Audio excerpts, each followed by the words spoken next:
तर याच नाशिक संदर्भात अमोल कोल्हे यांनी एक दावा केलेला आहे आणि त्यामुळे आता सर्वांमध्ये आता खळबळ उडालेली आहे। नाशिकचा तिढा सुटत नाहीये, तर दुसरीकडे खासदार अमोल कोल्हे यांनी वक्तव्य केल्यामुळे आता नवा वाद निर्माण झालेला आहे।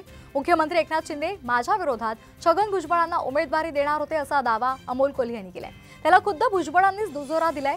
नाशिकमधून माझं नाव पुढे आल्यानंतर मुख्यमंत्र्यांनी मला फोन केला आणि शिरूरमधून लढता का असं विचारलं होतं, असं भुजबळ म्हणाले। कारण नाशिकची जागा त्यांना मिळाली असती असा हेतू त्यामागे होता, असंही भुजबळांनी सांगितलंय। तर आता अमोल कोल्हे यांच्या या दाव्यामुळे आता राजकीय वर्तुळात चर्चांना उधाण आलंय।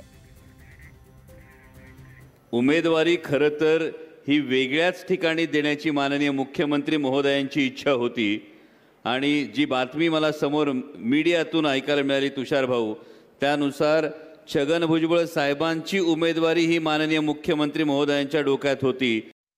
त्याने निश्चितपणे मला फोन केला आणि विचारलं की ओबीसी समाज, माळी समाज शिरूरमध्ये पण खूप आहे, तर तुम्ही तिथे लढू शकता का।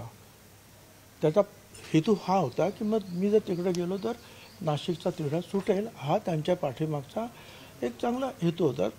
प्रयत्न ते करणार।